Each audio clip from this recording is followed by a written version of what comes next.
Bienvenidos a Entre Línea con William Herrera. En esta oportunidad vamos a conversar con Carlos Baer. Carlos Baer es un ex parlamentario, ha sido prefecto de Oruro, es un dirigente connotado, un analista político y con quien también ha trabajado y tiene algunos proyectos o un proyecto en particular para el tema estrictamente de la crisis judicial y las elecciones judiciales. Vamos a hablar de las elecciones judiciales un poco y si nos da el tiempo, y espero que nos dé el tiempo, vamos a hablar de un proyecto político que en este momento está promocionando Carlos Baer.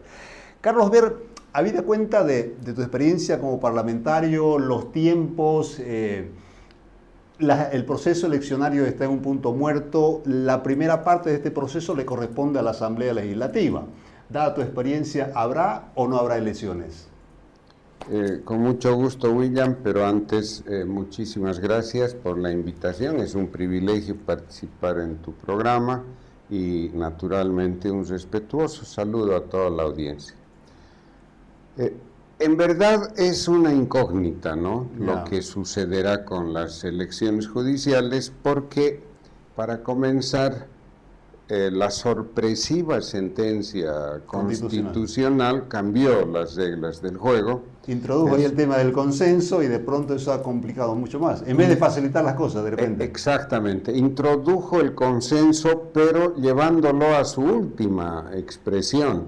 La Constitución lo que establece es que la precalificación, solamente el voto para definir la lista de candidatos que irían al órgano electoral, requiere 2/3. La sentencia dijo que todo el proceso. Desde el comienzo hasta el final. Y es realmente una sentencia sorpresiva. Ojalá el tribunal tuviera ese grado de independencia en todos los casos, claro. Bueno, aquí indudablemente han jugado factores políticos. Lo que no se ve con claridad son cuáles son esos factores políticos, porque en el contexto, en la correlación de fuerzas que tenemos en el legislativo, donde el MAS ahora tiene dos corrientes, y dos corrientes duramente enfrentadas. De paso, claro. Creemos tiene dos corrientes, Comunidad Ciudadana creo que hasta 3 corrientes. Entonces, en ese escenario, emitir esa sentencia que les obliga a buscar 2/3 desde el inicio, desde aprobar la ley de convocatoria a la preselección. Entonces, eso tiene una intencionalidad política. Lo que no se ve con claridad es cuál. Uno puede hacer análisis y una línea de análisis, William, es la siguiente, con lo que espero responder tu pregunta. Probablemente los magistrados del Tribunal Constitucional busquen mantenerse en el cargo por una vía excepcional ante la imposibilidad de llevar adelante las elecciones. Esa es una posibilidad. La prórroga. Prorrogarse de alguna manera, y si no logran prorrogarse como magistrados del Tribunal Constitucional, que les faciliten su viabilización en otro órgano judicial. Uno de los vocales del tribunal ya hizo eso, ¿no? Pasó del Tribunal Supremo al Constitución. Entonces, probablemente esa puede ser una explicación, ¿no? En ese caso, lo que uno puede suponer, o una otra hipótesis, es que esta sentencia fue emitida en concertación, por decirlo suavemente, con la fracción gubernamental del MAS, con la fracción de Arce Catacora. Y ya en el proceso de la preselección misma, los vocales, los magistrados del tribunal buscarán otros espectros de alianza más amplios, porque, claro, poner 2/3 entorpece todo, a ellos mismos les entorpece para conseguir sus objetivos. Entonces, esa es una zona gris. La otra zona que se deduce de este tema es qué va a pasar si no hay elecciones. Plan B. ¿Qué va a suceder si no hay elecciones? Y yo desdoblo la pregunta en dos direcciones porque son escenarios diferentes. ¿Qué va a pasar si no hay elecciones dentro del MAS, entre las dos fracciones? ¿Y qué va a hacer la oposición si no hay elecciones? Es eso lo que estamos viviendo en la mesa de concertación que no termina de cuajar por esto que estamos explicando. Es extremadamente complejo. Eso es lo que ha hecho el Tribunal Constitucional. Ya. Bueno, ¿y qué vamos a hacer ahora de aquí para adelante? ¿Cuáles son las posibles salidas?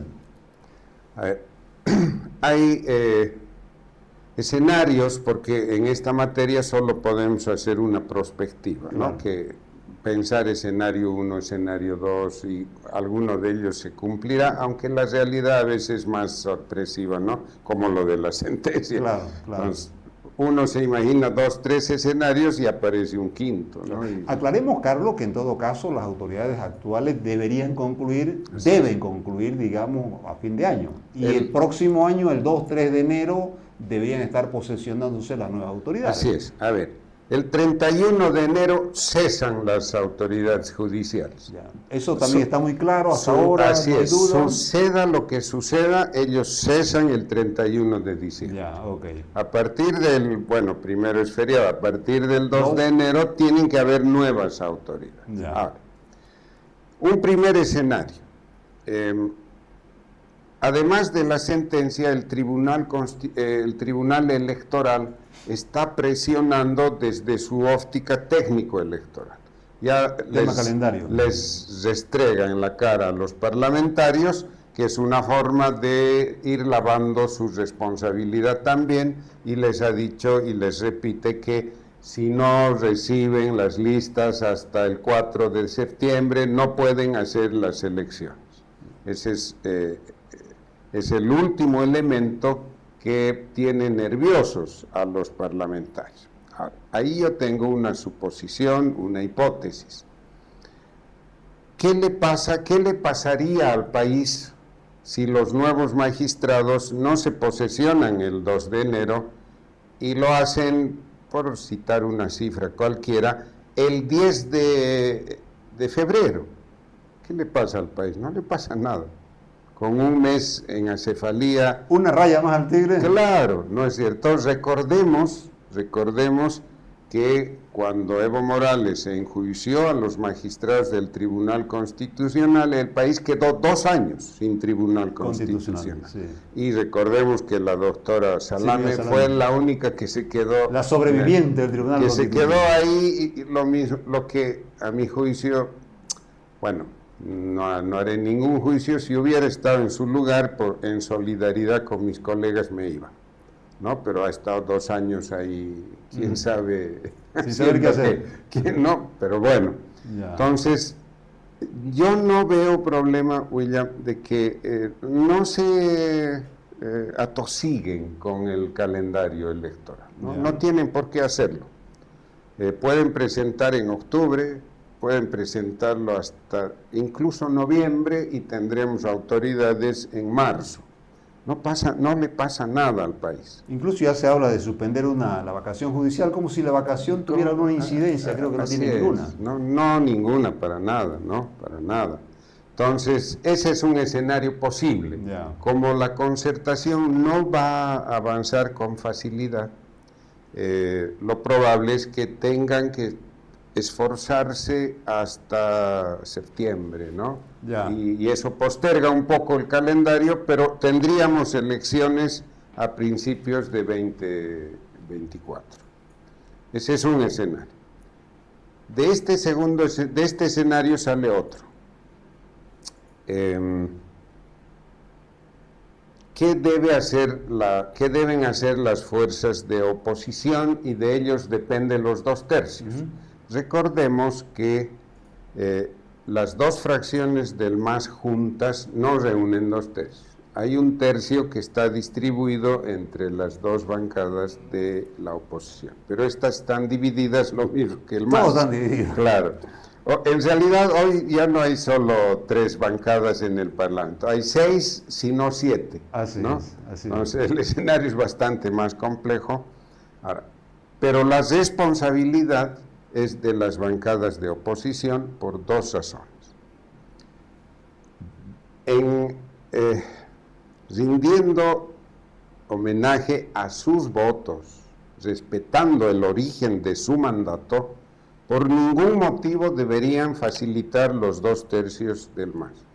No deberían hacerlo, pero las divisiones son impredecibles. Yeah. Así como la senadora Salame ha anunciado ya que está respaldando las posiciones masistas, pueden haber otros. Y de pronto articular 2/3. Pero bueno, estamos haciendo un escenario, un ejercicio. Esa no es la única responsabilidad, sin embargo, de las bancadas de oposición. La otra responsabilidad es que no deben impedir las elecciones. Y tengo información de que algunos parlamentarios, no identifico muy bien de qué bancada, pero algunos parlamentarios están con la línea dura de oposición y dicen nada a las elecciones judiciales. Si caen en ese error, le facilitan al gobierno a nombrar interinatos, responsabilizando a la oposición, ¿no? El famoso decretazo. De un decretazo, una ley, tienen votos para una ley, no para 2/3. Como lo hizo Evo Morales en 2010. Exactamente, ¿no? Yeah. Entonces, como podrá apreciarse, es un escenario en el que las fuerzas de oposición tienen una delicada responsabilidad. Impedir 2/3 para facilitar unas elecciones torpes como las dos anteriores, y al mismo tiempo no caer en la trampa de evitar las elecciones.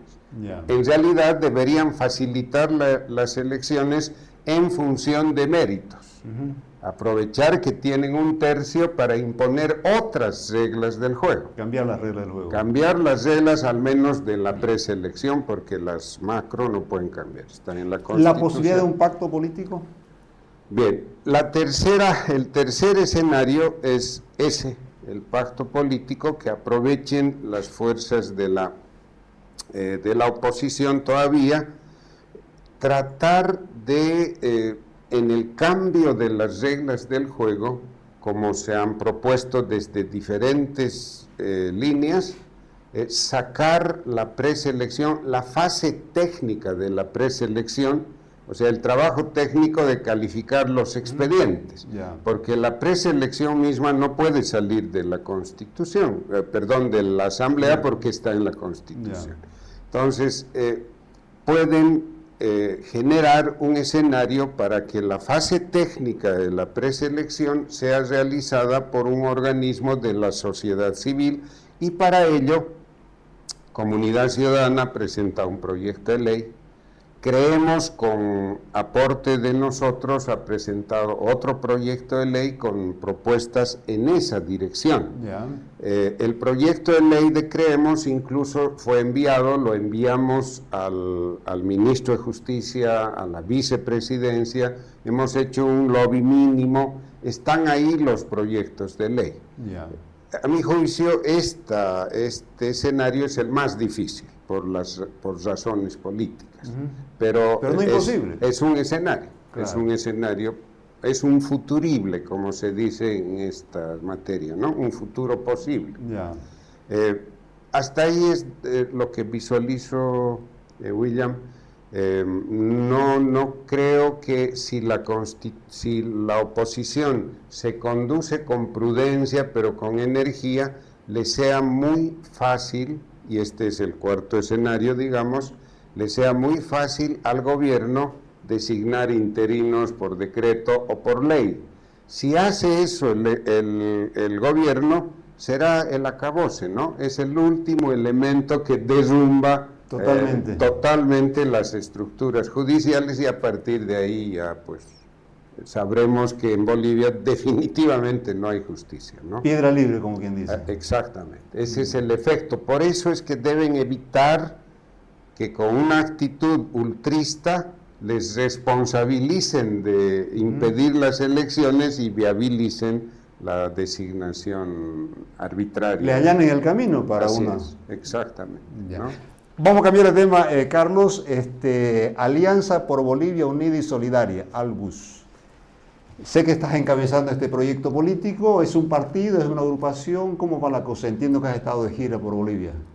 Estamos comenzando la gira, hemos comenzado en Sucre, presentamos en La Paz, estuvimos en Sucre, venimos hoy muy de pasada por Santa Cruz y estamos haciendo el trabajo. Ahora, es un partido, William, es un nuevo partido porque nosotros partimos, si valga la redundancia, aunque son dos significados, si partimos de la concepción de que lo que está viviendo Bolivia, lo que estamos viviendo hoy, es el fin del ciclo masista, que está identificado con el Estado plurinacional.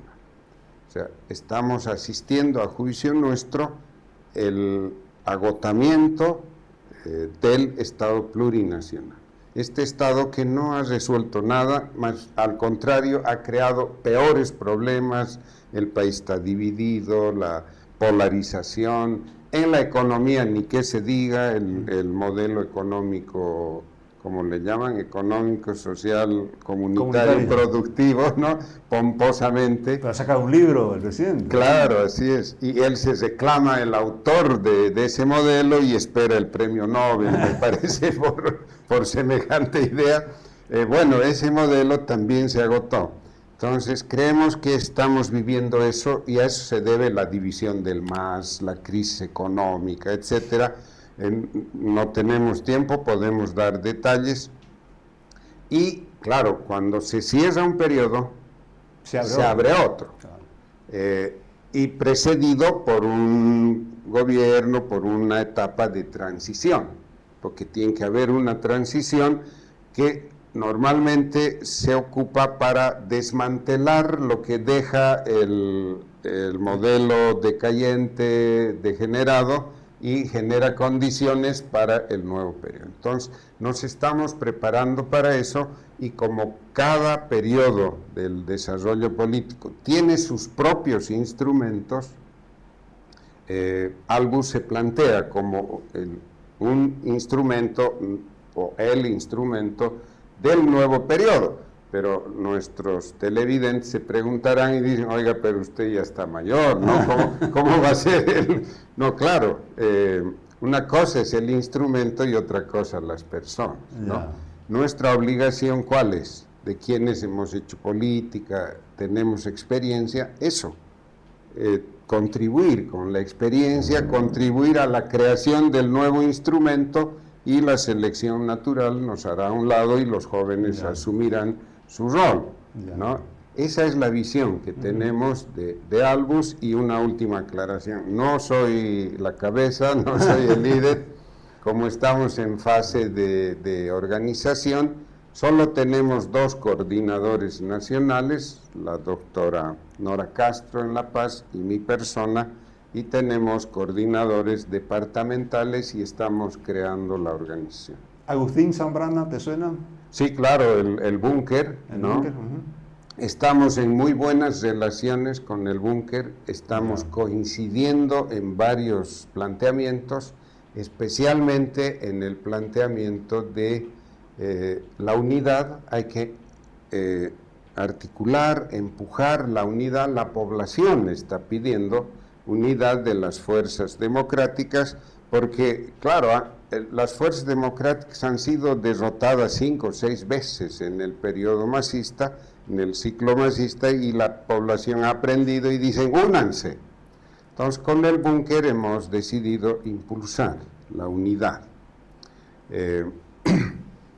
Y hemos coincidido además que si impulsamos la unidad y supongamos en la unidad hay 10 participantes, ¿cómo elegimos el binomio?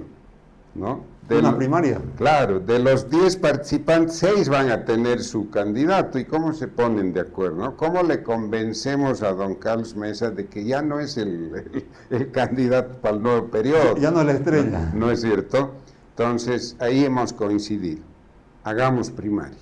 Unas preprimarias, porque no las primarias de la ley de organizaciones políticas, unas preprimarias donde la población decida a quién quieren apoyar. Ya. Entonces hemos coincidido en esto. Tenemos una diferencia, pero que es conciliable. Ellos hablan de la Tercera República. Nosotros hablamos de la nación boliviana. Ya. Porque en nuestra Pero visión... es un tema, entiendo, conceptual, finalmente. Así es, ¿no? Por eso es conciliable, no es irreconciliable. Porque, volviendo a nuestro planteamiento inicial, decimos que el Estado plurinacional se agotó, que no resolvió los problemas, creó más problemas. Ese Estado plurinacional, William, fue pensado en función de las 36 naciones y pueblos indígenas. Pero se olvidaron de la nación boliviana. ¿No? Nadie habla de la nación boliviana. Yo digo ahí que por incluir a uno, excluyeron a otro. Y al más grande. Claro. Porque vienen las encuestas, las estadísticas, perdón. Y el censo, el censo de 2012, ¿qué nos dijo en cifras? De los casi 11 millones, poco menos de 11 millones, 6 millones somos quienes en el censo dijimos no indígenas, porque no teníamos otra opción. No, además no había una pregunta. ¿No es cierto? Que entonces dijimos no indígenas. 6 millones. Que lo único que somos bolivianos. Tú, yo, cualquiera. Si queremos viajar al exterior, solo podemos hacer con el pasaporte boliviano. Y somos mestizos, la mayoría. De los 6 millones, 5 millones 900, no sé cuántos somos mestizos. ¿Ve? Además son 2 millones de quechuas, 1 millón de aymaras, 100,000 chiquitanos, 80,000 guaraníes, y los otros 30 pueblos suman 200,000, 250,000. Bueno. Y que todo eso puede cambiar en el nuevo censo. Sí, claro, como cambió de 2001 a 2012, es probable que si no hacen trampa, incluso hayan disminuido más. Bien, la nación boliviana entonces es profunda y extensamente intercultural, y eso debemos mantener. Hay que aprovechar ese reconocimiento. Somos diversos, pero todos somos nación boliviana. Entonces, ese es nuestro planteamiento, y los amigos del búnker se quedaron en la Tercera República. ¿Cuál es la conciliación? Bueno, la nación boliviana tiene una forma de gobierno republicana. Y punto. Y punto. Pero te añado algo más. El ciclo masista creó un falso debate. Ellos han antagonizado república versus Estado plurinacional. Y ese es un equívoco, pero en el caso de ellos era una táctica.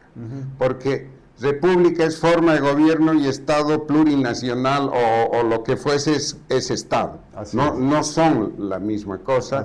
Lo que es más, el Estado plurinacional opera con la institucionalidad republicana. ¿Cuál es la Parlamento? Por favor. División de poderes. No es cierto, división de poderes. La república fue la forma de gobierno con la que fue sustituida la modalidad preburguesa, precapitalista. Y el MAS le cambió con un decreto supremo. Así es.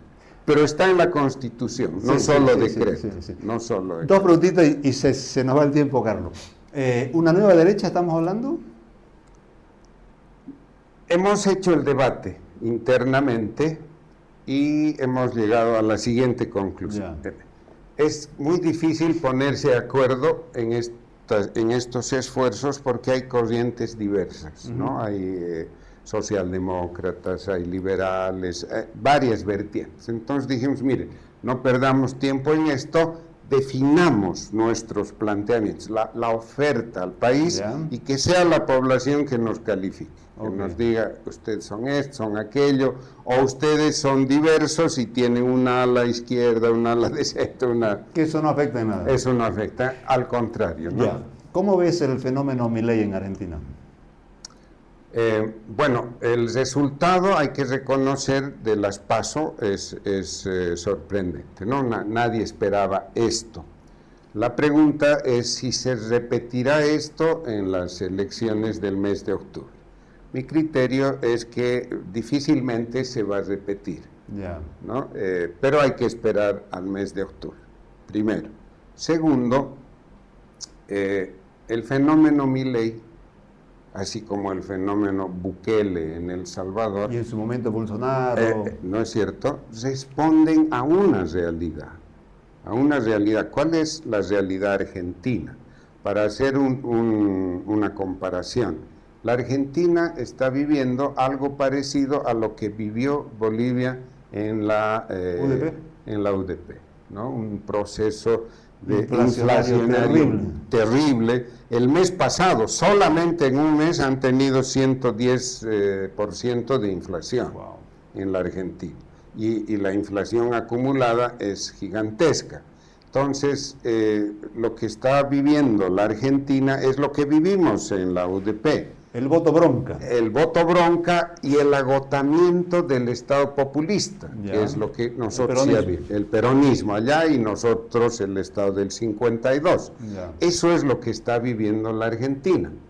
Entonces, no es aplicable el discurso de Milei en la realidad boliviana actual. No sé si en alguna realidad lo sea, porque él está planteando, por ejemplo, cerrar el Banco Central. Lo cual parece una locura. No es cierto. A ver, veremos si lo hace, si es que llega a ser presidente. Y terminar con la carta política y todo eso. Y varias cosas, ¿no? Pero bueno, en nuestra realidad no parece de ningún modo aplicable esta receta. Está muy lejos de lo nuestro. Sí, por supuesto. Te agradezco, Carlos, muy amable.